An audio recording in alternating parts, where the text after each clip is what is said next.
jump into the top 10 here with Max Clark, who friend of the program. We'll probably have him on in the next month or so. I know he's already getting after it and playing around.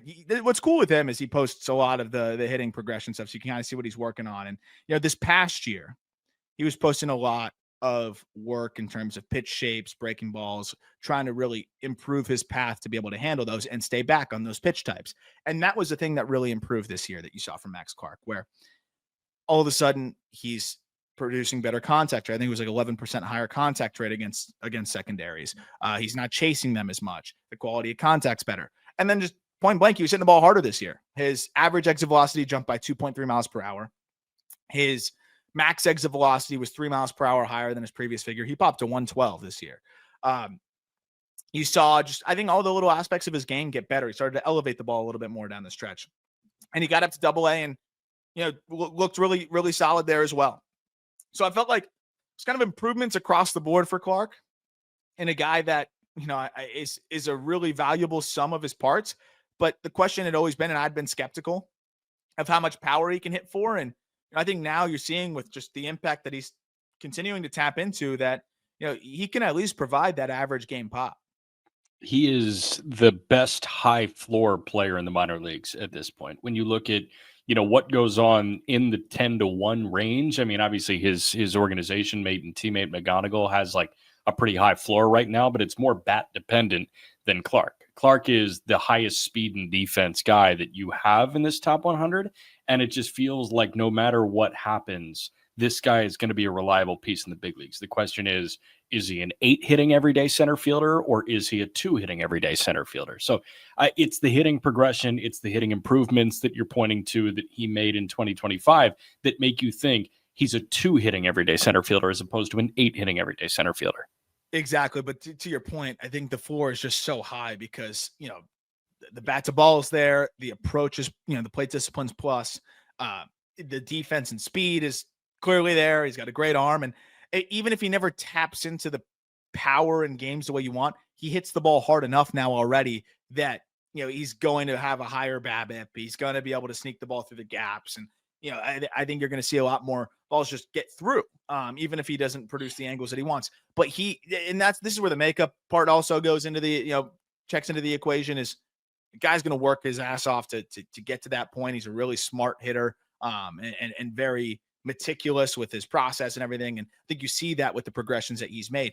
It was 70 plus games at low A in 2024, and then gets up to high A for about 30 games. And then this past year it was high A, Double A. So it was a new challenge for him where he had barely played at high A last year. He looks much better there this year. And then he got up to Double A and really held his own there as well. So I think the next thing to watch is just, can he tap into a little bit more game power? And I think he took a step in the right direction in doing that. And then the other thing is just the defensive side of things. Like he's has all the ingredients to be a plus defender in center field.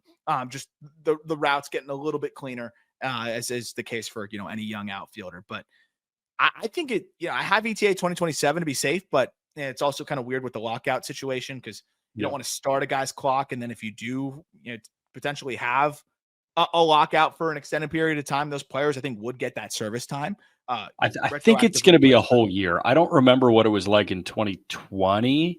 2020 would probably be, and it sucks that I'm forecasting 2020 as opposed to like, oh, we're going to get 162 like the last time we had a lockout, which was going into 22.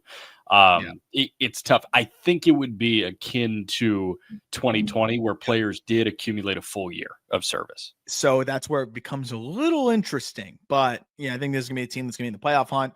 They may have a deficiency in center field, and Clark could very easily fill that. Or they're building a sustainable model of winning. Yes, which starts with trading Tarek Skubal, right? Yeah. Another team that's kind of in the boat, I think, of building a sustainable model of winning. That's why you bring in Chaim Bloom, right? Is the St. Louis Cardinals. JJ Wetherholt checks in at number 9. And by the way, I was thinking about this. So this is the first player that hits the 60 future value tier. Clark was 55 plus. And going back to your question about, how does this top 10 rank? I think this is up there because we have 265s at the top, and I don't think I had 265s. Well, I don't think I had a 65 on multiple guys when we're talking about, the 24 list. I think even Skeens was a 60 plus, which is a miss by me, obviously, but I had a 60 plus on him. We have 265s, and that's always a balance of like the floor and ceiling, right? With the value, the future value of a guy. But Griffin and McGonigle both 65s, but then starting with Wetherholt, he's a 60. And I made an adjustment in the last couple of years to be a little bit stingier with the future value grades to kind of bake in the risk as well into that grade, not just what I think their upper echelon outcome would be. And so that's why Wetherholt is a 60, just because it's not just like, I don't think the ceiling is much higher than really solid 4 to 5 WAR player in his best seasons, which is a really, really damn good player. But the floor, again, this is another guy that he hits. He has nothing but hits. And he mashed his way all the way up to AAA and then mashed in AAA. It's a sweet left-handed swing. It's, even if he's not going to stick it short, he's going to play a good second. He can plug in at short. He could potentially play third. Elite swing decisions. Great bat speed. Started to elevate the ball more consistently to all fields. And then now that the hamstring thing's further behind him, starting to be more of a factor on the base paths, all that good stuff. I'm telling you, if it's 60 hits, 70 plate discipline, and at worst, I think 50 power, it does, like, nothing else really matters. It's gonna be a guy that's gonna be a solid big leaguer for a very long time. Yeah, I would be curious to see where he lands defensively. Obviously, there's no need for him at short in St. Louis for the foreseeable future, with Mason Wynn blossoming into a Gold Glove candidate and a Gold Glove winner at shortstop. That's another thing I gotta do before 26. I gotta get up to speed on everybody that won the Gold Glove and Silver Slugger, because those are just easy to forget. But Mason Wynn's the everyday shortstop for the St. Louis Cardinals. If you have, for the next 5-6 years, depending on if they extend Mason Wynn, if you have for the next 4 or 5 seasons a middle infield tandem of JJ Wetherholt and Mason Wynn, Chaim Bloom is an incredibly happy camper, and that is a middle infield that you do not need to worry about. The Cardinals are in a situation where they're just trying to check some spots off and say, okay, you're not a problem area. You're not a problem area. When they trade Arenado, if and when they trade Wilson Contreras, then all of a sudden you got to focus on the corner infield spots. Catcher, you got to focus on right now, because Herrera is probably going to DH or maybe play a passable corner outfield. But the middle infield can be something you bypass entirely when you're doing your assessment, because you have Wynn there every day, and you have Wetherholt there, and Sajazi is your third middle infielder. Yeah.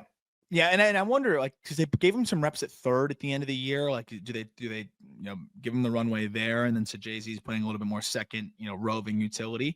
I am very interested to see what the more immediate defensive spot will be for him. Wetherholt, and maybe it is third base. He has the offensive ability to carry, I think what the demands would be of that position. The one little nitpick I think is sometimes his swing path at times can be a little bit flatter, and then that'll kind of put him over some sliders, like sliders specifically, or like the one pitch that seemed to give him some trouble at times. But again, really specific nitpick. He hit lefties really well this year. 880 OPS, 7 homers against lefties, 950 OPS, 10 homers against righties. It's such a safe bat that should be on the opening day roster for the Cardinals. And even though they're a team that's going to kind of be selling off with the young pieces that they have there, like, they could still be a pesky, fun team. And I think Wetherholt's going to be a big part of that future. And I love the idea of an infield, whether it's middle infield or left side of the infield of Wetherholt and Mason Wynn is a lot of fun. Yeah.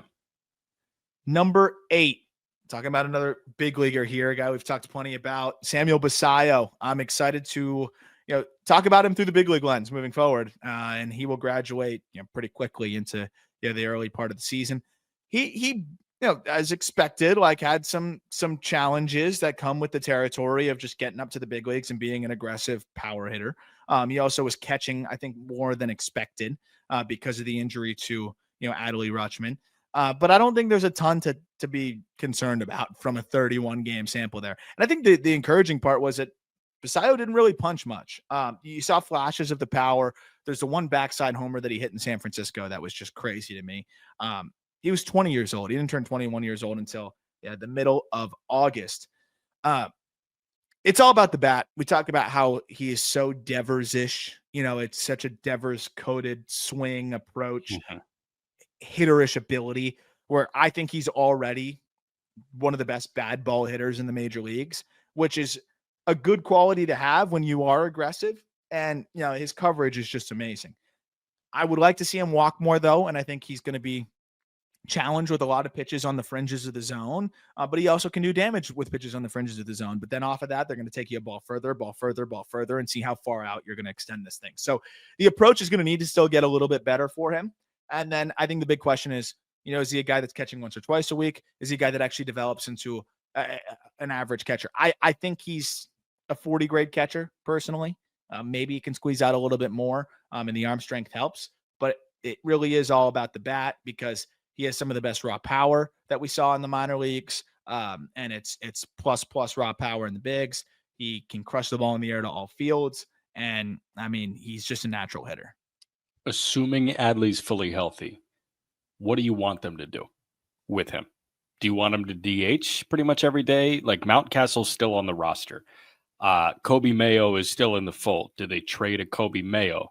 Is Adley actually traded this offseason? Assuming Adley is on the roster and fully healthy, do you want to see Basallo catch 3 days a week, or do you want to see him catch one and play first and DH? I think he should still. I think you got to roll him out there a few times a week, especially because I don't think you really know what the future holds with Adley, and you're hoping that Basallo can grow into. If he's a 45 grade catcher, that can be your primary catcher. Just invest in a backup, right? So I think the Orioles clearly want to win now. I think that's abundantly clear. When you trade for 1 year Taylor Ward, we just broke this down on the Just Baseball show. If you want more on that, to go check out the last episode of the Just Baseball show. By the way, we also talked to Connolly early, which was an awesome interview. So both in the same episode. Go check that out. But if you're trading for 1 year Taylor Ward, you're trying to win now. So you want your defensive minded catcher catching a little bit more, but you want to keep Basallo's bat in the lineup. So I think, yes, DHing, maybe you run him through first base a little bit, but again, you want to keep Kobe Mayo's bat in the lineup now and finally give him some runway. So I think it's catching 2 to 3 times per week, mostly probably 2.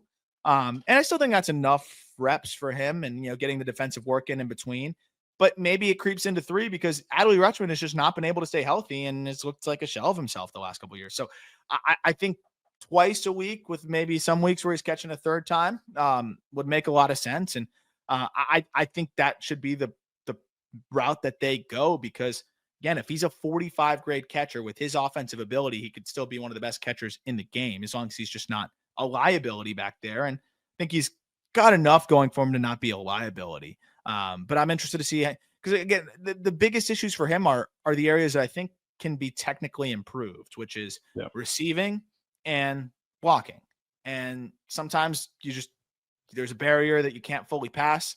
I think he's athletic enough to get to that point or past that barrier. So it's going to be really interesting to see how he returns, this year, and see if there's any other, strides that he made in that regard, knowing that, I think this is kind of the last little piece of his game. But again, from the big league debut, I don't think there's much to take from that other than, he's just got to elevate the ball a little bit more consistently. And he's just got to be more selective. Like, he was just extremely, extremely aggressive. And I mean, you can't be chasing 55% of four-seam fastballs. Understand it's a small sample. 55 fastballs out of the zone. But he swung at, what is that, 28 of, or 29 of the 55 four-seam fastballs he saw outside of the zone. That's outrageous. You can't do that. So the approach is going to need to get better. So, quick note defensively, they made an interesting hire a couple of days ago. They plucked Joe Singley from the Marlins, and he was the catching coach at the big league level for the Marlins. He is now the big league catching coach and the field coordinator for Baltimore. But it's interesting as it pertains to the catchers. Obviously, he's coaching them. Joe Singley was at Coastal Carolina. He caught at Coastal Carolina, and he does a lot of work for them from afar. And he is the biggest influence on Caden Bodine, who Baltimore just drafted. And Bodine is widely regarded as one of the best college receivers that we've really ever seen. This guy has the ground-up thing working perfectly. Liam Hicks, Augustine Ramirez, it was not the most sexy defensive catching tandem in Major League Baseball, but they made strides. Hicks was able to jump from Double-A to being a serviceable major league catcher because he worked every day with Joe Singley. So I feel like Joe Singley's presence with Basallo is going to be a huge factor. And also, they get the guy that is the catcher whisperer to Caden Bodine into that organization where Bodine could be there and could be Basallo's backup in a year and a half or 2 years. So it's interesting. That contract looks really good. Even if he doesn't catch, like Basallo last year or this year, it starts this year, is making $1.6 million. He makes 1.6 in each of his 3 years of pre-arb that he was scheduled for. Then his 3 ARB years, he makes 4.6, 7.6, 11.6. And then in his 2 years of free agency that you bypass at 27 and 28, $15.5 million, and then a club option at $18 million in his age 29 season. That could be a steal, even if he doesn't catch. Yeah. Yeah. I mean, they're paying for the bat, and then anything else is just house money at that point. So I think that's the exciting part about potentially just even developing him into a passable catcher. Rocket for an arm. That'll always help him. And yeah, I'm excited to see a full season of him. He's obviously a Rookie of the Year candidate there for the Orioles. Number 7, Leo De Vries. It's still weird. It's still kind of jarring seeing athletics next to his name. But I love it. I'm here for it. He could not have had a much better finish to the year. He was incredible this past season. When we talk about not only just being 18 years old and being challenged the way that he was, the fact that De Vries handled the trade, was promoted to Double-A, and then did what he did in Double-A is outrageous. So if you include the 5 postseason games, De Vries in 26 Double-A games prior to his 19th birthday, slashed 306, 384, 611. It's a 995 OPS. He homered 8 times in 26 games at the Double-A level. I can't wrap my head around that, because also he's still growing into more power. Like, he doesn't hit the ball that hard yet. It's just great angles and great spin orientation where everything's carrying. He hit 18 homers, but 8 homers in that 26 game span. And his EV90 was 102 miles per hour. I can promise you that as he now gets into his age 19 season, he's going to hit the ball a little bit harder. And as he gets to 20, 21, he's going to hit the ball a little bit harder. But the fact that you're already seeing above average power with the EVs not even being, anywhere incredibly impressive yet for a switch hitter at 18 years old, he's got the hardest parts figured out. Yeah. Getting in the weight room and, just developing into man strength naturally, those things are going to happen. But he's a switch hitter with good plate discipline and elite angles already. Do you think we talked more about De Vries than any other player in minor league baseball this year on the call-up? I'm thinking either De Vries, McGonigle, or there was a lot of Tong on the call-up. There was a lot of Tong. There was a lot of I think De Vries is up there, especially because of the trade. I would say De Vries if we had to pick one. Yeah, probably Leo De Vries. But the fact that we always were checking in, and you and Elijah were always checking in, and it never looked bleak, is a testament to him at 18 years old. There are so many guys where it looks bleak at a certain point. And we've talked about the best teenage prospects in recent memory. There are very, very few where it literally never looks bleak in their age 18 season or age 19 season. And that's reserved for like Jackson Chorio, Wander Franco, Vladimir Guerrero. Like it's a very, very elite group. And if you are just outside of that elite group of teenage prospects, you're doing something really right. And that clearly is what De Vries did this year. And he's been pushed, I think, more aggressively than just about any of these guys. Also, it's a quick side note. So De Vries just turned 19. I was watching the first episode of the A-Rod documentary. He debuted at 18. Watch that? Yeah, I'm actually, it's been entertaining. I actually like it. It's actually entertaining. He's very, very unique story. I was more inclined to it because, he went to Westminster Christian school. I literally played against. I was just curious about his upbringing in Miami, but there's a lot of fascinating components to it. But the fact that he made his big league debut at 18, we're saying how impressive it is that De Vries is like raking in double A at 18. Nuts that A-Rod did that. I don't think we'll never see that again. It'll never happen again. High school draft pick that gets up to the big league. High school, no. High school draft pick, no. Maybe an IFA freakazoid, but who? Like, not even Made. Who's going to get speed run faster than Made now? I don't know if it ever happens. The only time we're going to see it is pitchers. Like Julio Urias debuted at what, 18 years old or 19 years old? 19, I think. I bet we see an 18-year-old pitcher at some point. But that's really it, I think. I don't know if we see another 18-year-old hitter in the big leagues. Yeah, he was 19 years old in 289 days. Urias was. I don't know that I don't think we'll definitely never see a hitter. I don't think it's possible because again, it is so insane to just even see a guy doing this at the double A level. Mind you, A-Rod wasn't good for a couple years at the big league level, understandably so, but he was even in the first professional season at 18 years old, raked through single A, double A, triple A. But to do what De Vries has done, I think the clear like next steps, right? Like, how does this guy potentially become the number one prospect in baseball? One, it's keep doing what he's doing. Two, I think it's the defensive side of things, right? So he has the defensive tools, I think, to be an above average shortstop, but the fundamentals aren't great. He sits back on balls sometimes. I think, the hops kind of play him at times. The hands sometimes are not as soft as you'd expect, but I think he has the athleticism to make plays. You see him make some really impressive highlight reel plays. He has a good arm. I think there's the ingredients there to be an above average shortstop, but it's really hard to project when they're that young. And sometimes the glove is behind the bat. And then you forget that the game is faster defensively too at double A. So it doesn't mean that he can't play shortstop. So I still think that there's hope that he can do that. If he moves over to third, he'll be an above average defender there. The last thing about De Vries, he seems to just get better as the year progresses. Yeah. And he just seems to get acclimated and settle in. Yeah. And I think we saw that again this year. Final 60 games of the season, 913 OPS. So from July 1st onward, 913 OPS. He was kind of in the high 700s for a lot of the year. It was the same thing last year in 2020 or 2 years ago in 2024 as well. Before getting hurt, he was going nuclear finally after kind of a fine start. So it just seems like he settles in and figures it out and recalibrates and at each level and makes it happen. So if he's mashing in double A to start the year next year, this is a guy that could be one of the younger debuts that we see, though. This could be a 19-year-old debut from Leo De Vries. I don't think you can rule that out yet.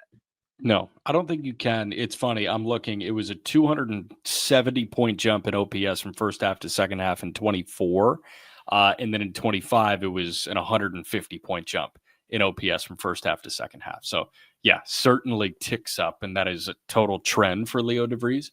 You sent me down the rabbit hole of like who was really good at 19 years old. A-Rod struggled, you mentioned, for his first two tastes of Major League Baseball. Trout debuted at 19 in 335 days, and Trout played 40 games in his age 19 season, and it didn't go well. He hit 220 with a 672 OPS. His next year was when he won Rookie of the Year and was second in MVP voting, but he had 135 plate appearances as a 19-year-old, and it didn't go well. The only guy that it did go well, Harper debuted at 19 in 195 days, and Bryce Harper at 19 played 139 games, hit 270 with 22 jacks and an 817 OPS, and won Rookie of the Year and was an all-star. That guy, every time I look back on that guy's life, I'm like, holy, you are our LeBron. Yes. Maybe not to the level of like all-time greatest, but so much was promised of that guy, and he delivered right away and has been delivering. And we already have now Harper fatigue. There's going to be people in there and be like, oh, well, you only had one season over 35 homers. Like, you won the MVP at like, what age? 22?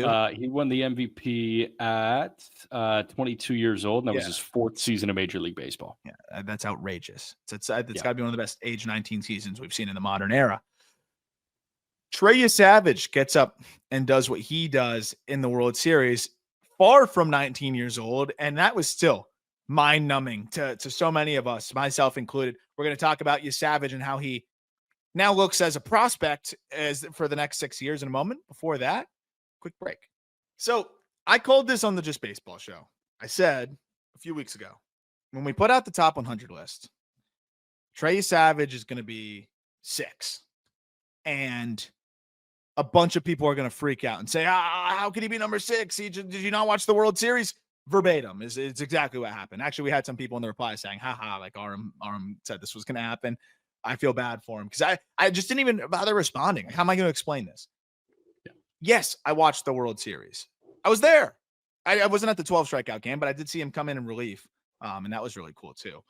But as impressive as that was, that elevated the floor a little bit because you saw his stuff playing at the big league level. You got to see how his stuff interacted with the big league ball. And you also just got to see him carve up, when he's on, what he's capable of doing. But would it not be malpractice to completely supersede your outlook on a player for the next 6 years? Because we are the years of team control is what we're projecting here. Yeah. Based off of a couple starts.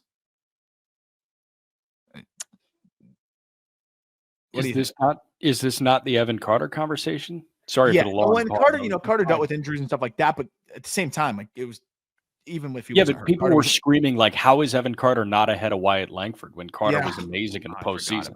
I forgot about right? Like people were ready to kill you for having Langford ahead of Evan Carter. I forgot about that. Yeah. Yeah. So like, sorry for the long pause, but I was just trying to I was trying to shake the frustration of it's okay that he's the 6th best prospect. Because if he wasn't up, if he just finished the year in AAA, he probably would have been in the 20s because there were still pitch limitations. You still have no idea how good that slider is going to be consistently. I know you have a 60 grade on it, but that's a 60 when it's on. Sometimes it's not. And we saw postseason starts where it wasn't. And people have this sense of revisionist history when it comes to postseason performances. What do you think Trey Yesavage's ERA was in the playoffs? The entire run. Oh, I think I don't know it exactly, but I looked at this because I was like, wait a second. It's in the mid 3s. I know that. Everybody thought he threw to a 1.2 ERA. It's a 3.6 ERA because sometimes he didn't have his slider and he was a 2-pitch pitcher and teams forecasted that. And he had some starts where it was 4 innings of 4-run ball or 5 innings of 4-run ball. Of course, he looked untouchable against the Dodgers in LA in the World Series. Of course, he looked untouchable against the Yankees. This guy made some humongous pitches. Some of the best pitches or some of the biggest pitches that any Blue Jay fan has seen in their life. But come on, he's the 6th best prospect in baseball. That's okay. Yeah. I don't think the Yankees are projecting Cam Schlittler as their ace now because he went 8 shutty, 12 Ks. And I think they're projecting him as a key piece here, but I don't think you're looking at that guy and saying, okay, this is, the next Garrett Cole for us. This is a guy that I feel really good about us being at least a middle rotation arm and has room for more. And I think that's the big thing with Yesavage is with just seeing the flashes of, okay, when this guy is on, this stuff can be really special. And I think we saw that any splitter guy, especially, when splitter guys are setting everything up, when they've got the fastball going, we even saw it with Gausman, even like old Gausman, when he's dialed in, he gives you these incredible starts. Yesavage climbs up a bunch though, because one, once he got acclimated to the AAA ball, you saw the stuff play up a little bit more. But then 2, that slider, seeing that, and that was the one thing I think I got the most out of from his MLB debut, both like in the regular season and the playoffs, is that slider is Stuff Plus models aren't going to love it because it's like that wrong way slider. And similar with MI, we're going to talk about that too in future episodes. Okay. But it works perfectly with his arsenal because he doesn't really have anything that works horizontally. And that slider almost works different directions. Sometimes it's more gyro. Sometimes it breaks a little bit more towards his arm side. Sometimes it's a little bit to the glove side. So it gives him a little bit more horizontal variance. And I think that makes for an uncomfortable at bat. But we've also seen that just sometimes Yesavage is not as pinpoint with his stuff. And then when you get into that 2-pitch cadence, that's where, it can look a little bit different. I think ultimately he's a strong 3. And I think what we saw him do at the big league level raise the floor so much that I feel really good about him being a strong 3. I think there's a chance that he's a good 2 if, it comes together a little bit more and you see him execute more consistently. But, I think we saw flashes of it. And there's a lot to like. But at the same time, like, the fastball command, even in the playoffs, like it wasn't always great. And so like, that's something that needs to continue to get better for him. When it was great, he was lights out, but the fastball really does set the tone.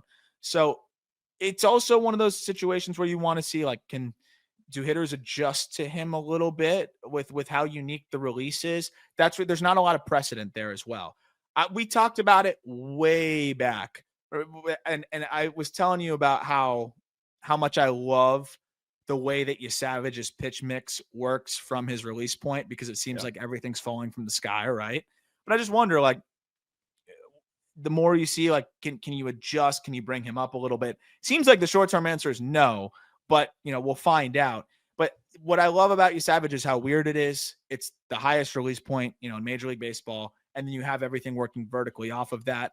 We talked about that when he was in low A and why it was going to make him a high floor arm. Now we saw the ceiling push a little bit higher because the splitter is clearly, an elite pitch, and the slider clearly can be a plus pitch. And I think that those were two things that we knew. The splitter was great.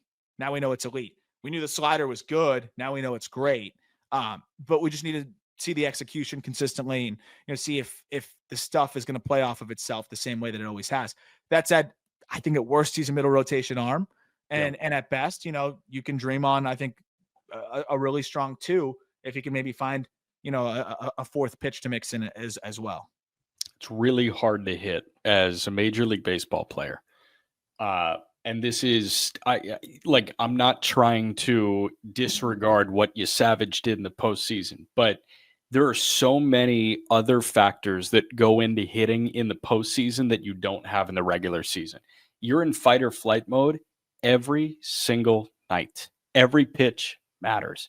It's harder to focus on your approach in the postseason when you know that pitches matter way more. You're not focused on Trey Yesavage 2 days out when you're expecting him. Like, you're just trying to recover from mentally the hardest game that you'll play and then get ready for the next hardest game that you're going to play. There's so much externally that goes into this, on top of never seeing this delivery before, on top of never seeing this mix before, on top of him maxing out at 3 appearances over the course of a single series. The team that saw him for the most was the Dodgers, right? It was 3 times, and one of them was a relief appearance. So I'm just wondering, like, what happens when Baltimore sees him for the 3rd time that year? Yeah. And they are just chilling in July, and they say, yeah, I remember what I did poorly against Yesavage, so I'm going to make a correction, and there's no stress here because we're in July. It's not the end of October, beginning of November. There were so many factors working in his favor in the postseason. Yeah, and I think the thing that pushes him across, though, is the fact that he was able to utilize that into his favor, because I think I guess the reciprocal argument would be, well, he's a rookie, like he should be feeling it. And I think that's what was so impressive about him, is that clearly he's got the makeup and he's got the ability to really be even keel. And that's why I feel so good about the floor of this guy being a middle rotation arm. And I rarely am going to say, like, the floor feels like a middle rotation arm. And that's why he's 60 future value. It's more about the floor than the ceiling, because at the end of the day, right now it's a 3-pitch mix, and it's 2 plus pitches, 1 elite one, but like, it's an above average heater. It's a plus slider that is a little inconsistent shape wise and execution wise, and then a plus splitter. I don't think there's a lot of precedent of, like, frontline pitchers having 3 pitches really, and 2 plus. That's I'd have to think about that, but usually it's a little bit more diverse, or the fastball is like 70 grade, just leading things off there. So again, high floor, really good player. It's going to be a middle rotation contributor for them, I think, as soon as next year. But if I gave you the over under on ERA for him next year, what do you think it is? Like, if I said 3.5 ERA, are you taking over or under next year for Trey Yesavage? I'll actually take. You can say under. You're not going to hurt the case or anything, but no. Like, it's funny because I feel like over the course of the last 8 to 10 minutes, I've just laid out, like, why you could expect a regression and why he may not be 6. Although I'm not trying to do that. People are going to bet on him to win the Cy Young or something. Like, that's right. Like, you shouldn't do that. But if you were to set it at 3.6, I would take under 3.6. Like, I think this guy can throw 150 innings at a 3.3. And that's a really good middle rotation arm. I would take under 3.5, but I think I'd set the Vegas line for him at about like 3.4 and change. I would. And Yeah. it'll probably be right around there, to be honest. But we'll Yeah. see. That's pitchers are difficult because you never know. He might emerge with a curveball next year and you have no idea. Congrats to him on getting engaged too. Oh, did he? How about that run? That's an insanity run of just That life. is an insanity run. I didn't know he got engaged. That's awesome. That is awesome. Number 5, Colt Emerson. Another guy that we have definitely talked a lot about in the second half of the season because we identified swing change and then swing change date. And then from that point forward, what were this guy's numbers after that? And he went from the leg kick to the toe tap, and it pretty much changed everything for him in terms of managing his forward move, staying kind of stacked into that backside, and just getting his best swing off. And you just saw improvements across the board when he made this change. I believe the change, it was his final 76 games. So it was June 14th. So Emerson makes this change on June 14th. And from that point forward, he slashes 311, 404, 510. It's a 914 OPS. Strikeout rate drops to 16.5%. Walk rate at 10%. He homers 11 times in 76 games. The biggest thing, ground ball rate 39%. Remember that. Ground ball rate 39% after changing to the toe tap. Before, he slashed 248, 351, 381. It's a 732 OPS. Ground ball rate of 57%.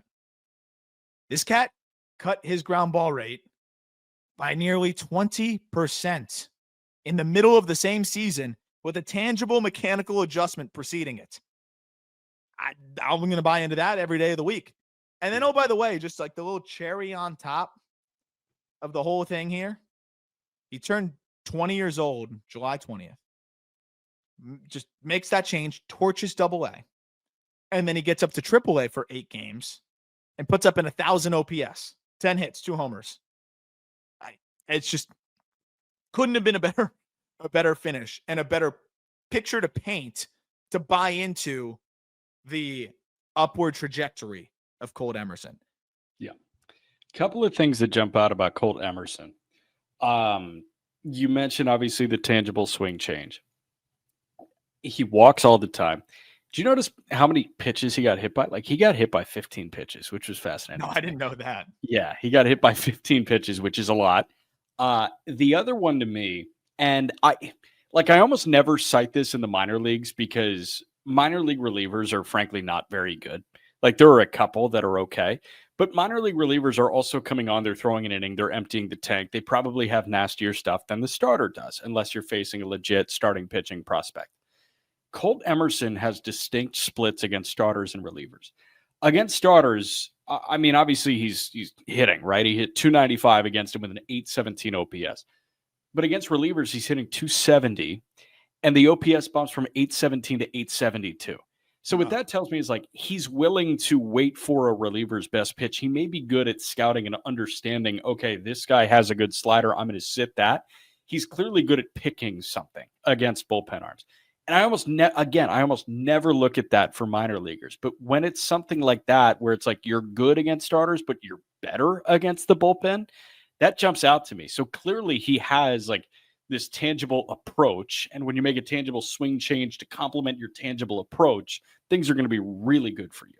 Well, it's interesting you bring that up because he swung it really well against spin this year. And I imagine like a lot of these relievers are going to come in and they're going to spin you. And yeah. I mean, against spin this year, he had an 824 OPS. I mean, that's spectacular. Considering, I think most guys are going to see their even more productive hitters are going to see their production be way less in that department. He's also just so hitterish, and I think it's just an advantage for him, where he can just kind of get in there and battle. In the big leagues, reliever comes in, and let's say you're on deck, new pitcher comes in, you're going to the dugout, you're looking at the iPad, and you're getting the scouting report. You can't do that in the minor leagues. You don't really get an opportunity to do that. So like you're just going out there and battling. And I think it's just kind of a testament to the fact that he's so good against all pitch types, and just is so adept to being able to hit in different scenarios. 82% contact rate against breaking balls this past year. It's just crazy. And the only got better as he made that mechanical adjustment. Pair that with the fact that he looks like an above average shortstop. He's an above average runner. And there's still more room for muscle here. Like, it's good bat speed and there's more room for pop. Clearly, we saw more pop as he started to elevate the ball more. And the exit velocities aren't bad. It was an EV90 of 105 miles per hour, which your age 19 season is comfortably above average. Yeah. But there's room for more. And we've already seen the angles get better. And if the EVs get a tick better, now all of a sudden he could be pushing closer to plus power. So I think Emerson is still underrated by the prospect industry. I think this is clearly a top 5 prospect. And if you're wondering, well, why would you take him over, a guy like Yesavage? And this was kind of the case I was making here when people were like, well, how could Yesavage be 6? Like, Colt Emerson has a chance to be an all-star shortstop. And I think given what we saw in the second half of last year, has a really good chance of at least just being an above average shortstop. And that's just more valuable. And I think at worst, you feel really good that he's going to be an average, an average player that can move all over the infield. And I really think that's where the floor is at this point because of how much he continues to elevate it. And again, the ceiling still continues to be extremely exciting. So I wonder where he fits in next year because JP Crawford's defense really regressed last year. Emerson's defense looks like it can be solid. Obviously, Crawford gets the keys and, Emerson needs AAA at bats. But I just wonder if Emerson could force their hand a little bit. If not, he could go play third, obviously, too, and defend well there. Fire up the trade machine, man. JP Crawford, like a team is going to take JP Crawford on. It just seems like they would be optimized with Colt Emerson at short quickly. Yeah. Not opening day. It doesn't have to be opening day, but I understand they have World Series aspirations. It's probably by upgrading at third base and having Emerson play short because you feel more comfortable that Emerson plays short at the level JP did than finding like a serious internal upgrade at third base. Yeah. Yeah. I'm very eager to see how they navigate it because at the same time, like Crawford did still give you above average offense in like a 3-WAR season. And so I'm fascinated, but regardless, you got some help on the way, and it looks like it could be sooner rather than later. Yep. The best name in baseball, Jesús Made. I mean, we're talking about, and there's another reason why I think this top of the crop is comparable to, any that we've had really in the last few years, because the number 4 prospect, we could look back at this list in 5 years and say, well, he should have been number 1, right? Like, and the fact that you can say that when you got McGonigle and Griffin at the top is nuts. But that's where we're at with a guy that started the year in low A, which was already outrageous because he's a child. Like, he's actually he was not a legal adult, I believe, at the start of the year. He wasn't a legal adult at the start of the year in low A. He turned 18 years old in May. And he finished the year in double A. Got better as the year progressed. I mean, Made in every facet, just got better and better and better. What's scary is I think there's refinement to his mechanics and that will allow him to actually be even better. Like, he right now is just, it's like he's playing wiffle ball in the backyard. The bat's moving, big barrel tip, all hands, but he could just get to anything. And it's like he's swinging a wiffle ball bat. Like, it's just so quick, but it's not the way that you would want to hit to make things easy on you. Like, it's very just like see ball, hit ball, almost like he's playing fungo, but he's just a freak of twitch, bat speed, hand-eye, all that good stuff.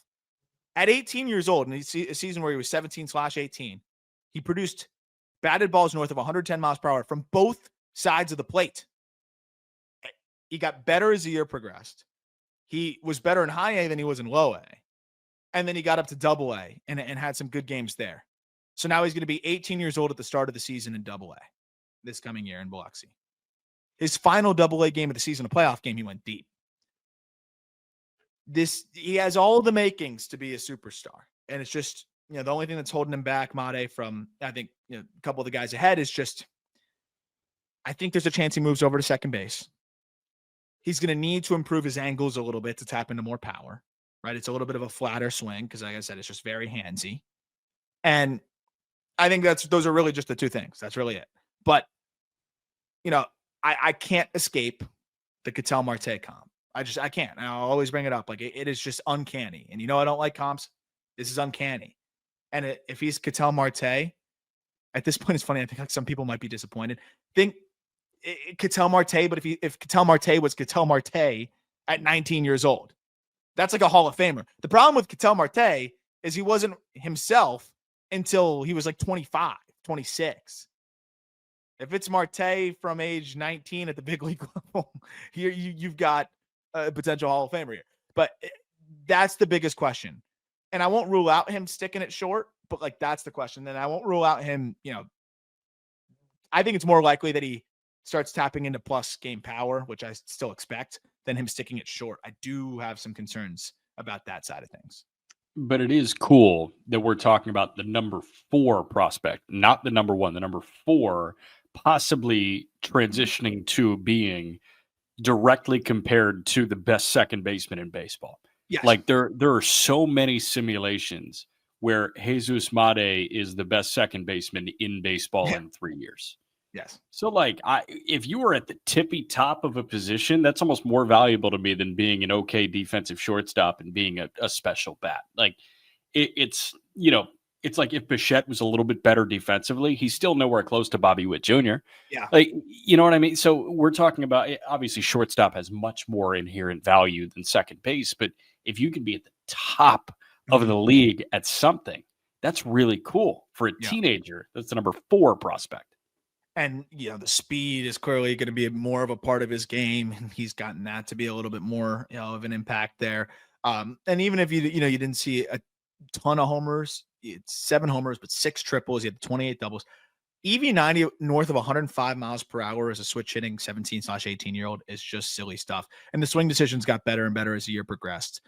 So he's top of the list of players I just can't wait to see this year, because think about for like you and you, the listener, of like how much you changed maybe mentally and physically from age 18 to 19. That might have been, either your junior year of high school going into your senior year, or your senior year of high school going into college. And now imagine you're a professional baseball player and you have, all the resources at your disposal, and you are, the crown jewel of one of the best farm system, I would say development systems that you have in Major League Baseball. I'm just imagining a developed Jesús Made now another step forward next year. And I can't even fathom what that could look like if he takes another step forward. Yeah. So for us, I think that was our freshman year of college. And that's when I went from being a physical specimen to appreciating the rich, sweet flavor of Coors Light. So a lot changed. A lot changed. And, I think you just think about the progression mentally there, or regression, I should say. And again, if you have your focuses in the right spot, it is interesting. So I'm excited to see what a 19-year-old version of he'll be 18 at the start of the year version of Made will look like. Nolan McLean, full 5 years older, but it does not matter because it's just, I was going back down the rabbit hole today and I put out a tweet about his fastball. I just sorted and watched every fastball he threw in the big leagues. His sinker has to be one of the weirdest looks that you got. And hitters, especially righties, so many swings where they think it's going to be like in the middle half or middle inside half of the plate, and it ends up going towards their back knee. It's almost like a lefty slider and just swinging right over it. But then McLean has the four-seam fastball from the same low angle that blows hitters up at the top. This is the other funny thing about it. It's like, oh, well, did you see what Yesavage did in the World Series? Did you see what McLean did in more innings in the regular season in the major leagues? And then also, like, he just didn't get the chance to. I promise you he would have thrown the ball well in the playoffs and in the World Series as well. But McLean, I think he has all the ingredients to be, one of the better young pitchers in the game. And we always talk about how Rookie of the Year is a hitter award. And that's why I was still nervous that Cade Horton wasn't going to win it. You see it again, right? Spencer Strider losing to Michael Harris. The only time it wasn't a hitter award, which I do think is a little bit of lack of consistency was Jackson Merrill losing to Paul Skeens. I think if you compare that to the Horton Baldwin thing, there's not a ton of consistency there, but not trying to go down that rabbit hole. I would take McLean to win Rookie of the Year, and I wouldn't really think twice about it. I think he is just on a different level relative to hitters, other pitchers, whatever it may be, because he can get you out in so many different ways. I understand the sweeper did not perform well last year at the big league level. I promise you it will perform well next year. He was ripping sweepers with 25 inches of horizontal and like one vert. I've never seen stuff like that. Then he's throwing a sinker that got 80% ground ball rate in like 40 innings at the big league level. Then he's got the four seamer up there. The two fastballs between AAA and the big leagues held opponents well below the Mendoza line and an OPS in the low 500s. Then he has a freakazoid ability to spin a sweeper. He has a two-plane breaking ball that breaks like 40 combined inches. He's got a splitter that looks above average that emerged all of a sudden. He's got a slider that looks like an average pitch as well. And then his command came along, and that could be the last step of something that comes along even further. So we've got 2+ heaters, a plus sweeper, a plus curveball, an above average splitter, and at least an average slider. This guy can be an ace. Sounds like a good pitcher. He's the only reason they were alive at the end of the year. So when people say like, oh, he didn't throw well in the postseason, to your point, he didn't have the opportunity, he would have. He was the only reason they were even in the postseason conversation on the final day of the regular season. He kept them alive himself by another week. And Mets fans know that. Mets fans think this guy is already, if you merge Tom Seaver and Dwight Gooden in a lab. and like, I'm not saying he isn't. I'm not saying he is. But to your point, everything is metrically absurd. And you made the point when we were talking about the Mets' top prospects. The closest thing that you've seen to these pitch grades in recent memory was Grayson Rodriguez, where you have so many pitches at such a high value. This guy could be not Skeens, because Skeens is like, one of a kind, next level. But why can't McLean be noticeably better than Bubba Chandler and noticeably better than Trey Yesavage? I feel like it's a clear cut. He's alone in tier 1 and everybody else falls into 2 and 3 and 4. I don't think anybody can obviously match Skeens, but I think he can be the closest thing that we'll have in terms of like captivating young pitcher, where it's just, what is that stuff doing? Like, you're going to see more horizontal separation than I think any pitcher in baseball when you get the sinker going arm side from that arm angle and then the sweeper going glove side. And I was watching the start against the Tigers, and I don't know who they had in the booth. I think they had like a former player in there, and it was hilarious. Like, the former player in real time was like, what the hell is that? Like, he was throwing sinkers that looked like splitters. Like, just, I think it was Andy Dirks. I think it was Benetti and Andy Dirks just having a field day with that. Just like, what in the world is that? And like, there's something like when you watch Bubba Chandler, you just see that 4-seam fastball and you're like, oh, he's bullying guys. But there's the Nolan McLean where it's like, what am I looking at? And that's the mystifying part of like Skeens too, where you're getting both the whoa, but you're also getting the, what did I just see with the splinker, with the slider? That's where I think McLean has some of those similarities. And he's not going to pitch to a sub-2 back-to-back years to start his career. I don't think so. But I think there is that kind of mystifying aspect that he's going to bring to the table. And I think it's only going to get better. I keep making this case. They're totally different pitchers. But McLean has a similar path to Spencer Schwellenbach, where I think we see the best version of him at the big league level, because two-way guy, in college got TJ, so barely threw. Same thing of him and Schwellenbach. Then speed run through professional ball, except McLean actually still hit in the first half of his professional career. And then the back half of their development was still kind of being had at the big leagues, and we saw them get better and better and better in the big leagues. I think people forget like how few innings Nolan McLean has thrown, because you see a 24-year-old. And it's the same thing with Schwellenbach. Like, he had not thrown at all, and that's why at the beginning of this year, before he got hurt, we saw just this other form of him that was just even better than we had imagined. So that's why I'm thinking, like, what does McLean look like now with another off season? And like, he might be 24 years old, but his pitching age is like 20. So that's why I'm really excited to see. I think he's only going to get better and better and better. The way he was commanding that sinker arm side, the way that he was then able to raise the 4-seamer up, now starting to learn to harness that. And certain guys are very affected. Like Brandon Sproat was clearly very affected by the AAA ball and then the big league ball. And then some other guys actually throw it better. Like, we were just talking about that with Connolly early. Like, he had to focus a little bit more, and there was a little bit of an adjustment period, but then it resulted in something better for him because you're focusing on the spin orientation and little cues a little bit more. I think it was the same thing for McLean, where it made him a little bit better. I think it was the same thing for Skeens. I think it made him a little bit better. And I think some of these freaks just makes them better. So last thing on him, you have these two very unique fastballs from a very unique angle, like both from an arm angle perspective and release head at like 5'3". It's just so horizontal too. Some of the pitches that he's throwing, he's getting so far down to the side that he actually like kind of like falls to the side too. It's amazing. And then you have a curveball that's like 3,300 RPM. So that's just stupid stuff. I think he's going to be a star for the Mets, and that's their frontline guy of the future. Yep. Number 2, Kevin McGonigle. Have you done a check-in on what he's doing in the Arizona Fall League? Is the AFL over at this point? I know the championship is upcoming. I think it is. Yeah. I think it is. Who do we need to congratulate for winning the AFL championship? I hope the Mesa Solar Sox. But Kevin McGonigle, in 19 games and 90 plate appearances, hit 362 with a 500 OBP and a 710 slug. So that's a 1210 OPS.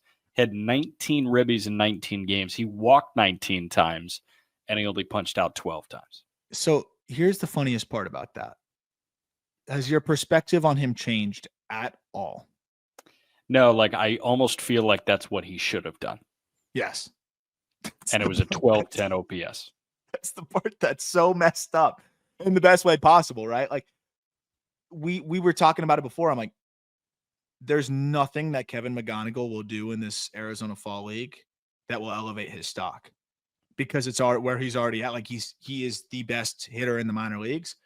I think the only thing that would have elevated his stock is if he popped like a 118 or like apparently he hit a foul ball 116, and it wasn't like one of those like bullshit foul balls where you just like hit it straight into the ground. It's like, whoa, like it was like a foul homer that was like 116 off the bat. So that would maybe be the only way, like a new crazy max EV. That would be brother. I don't care how hard you throw a ball for. Yeah, I agree with that. He also played third, and he looked good at third. Cool. So that's the other crazy part. I think the glove keeps getting underrated. He can play a passable shortstop, and now he looks comfortable at third. I think he's already got the instincts, like he's making good throws coming in on the run. The footwork already looks good. I was interested, though. He didn't play third all year, and now in the fall league, he's playing third. It's not like they have a shortstop.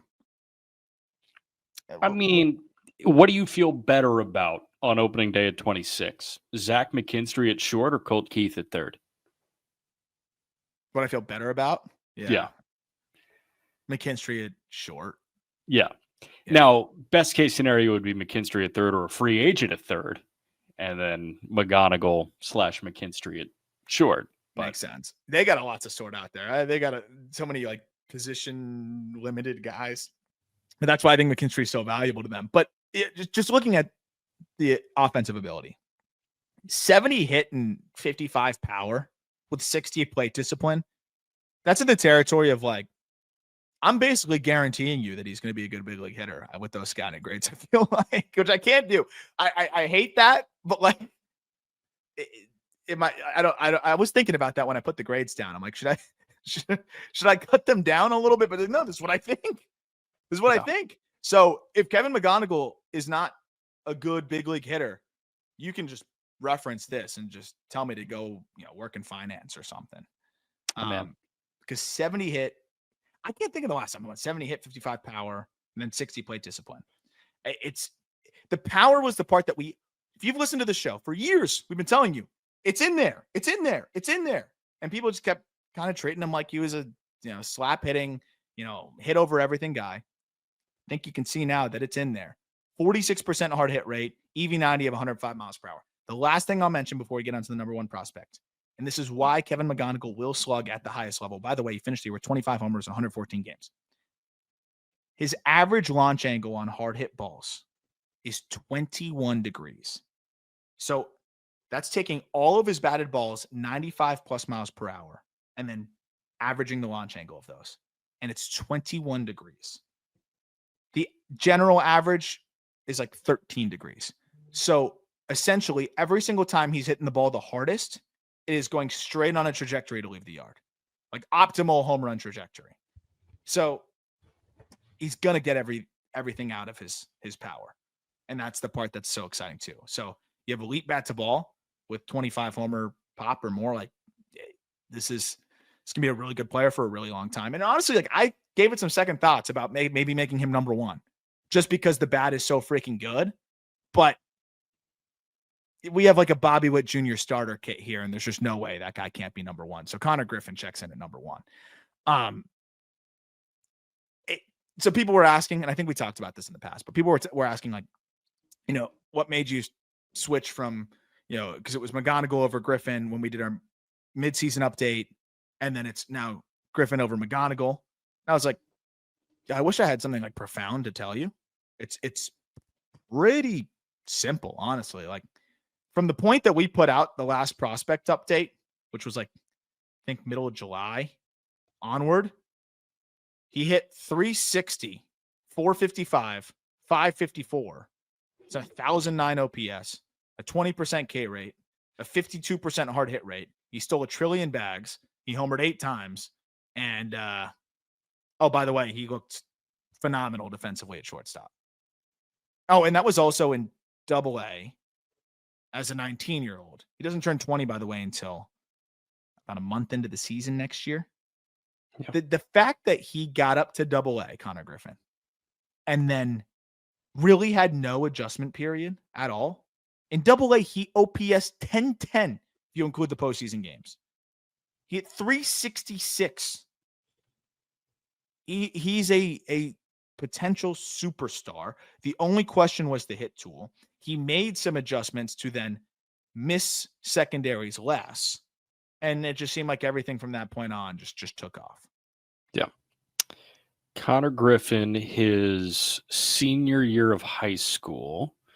Do you have the stolen base numbers here? I can find it. In 43 games his senior year of high school. And by the way, this guy reclassified. So he's 19 years old. He could, if these rumors are true about the Pirates possibly running Griffin out there as the opening day shortstop, he would have a month of Major League Baseball under his belt before his 20th birthday.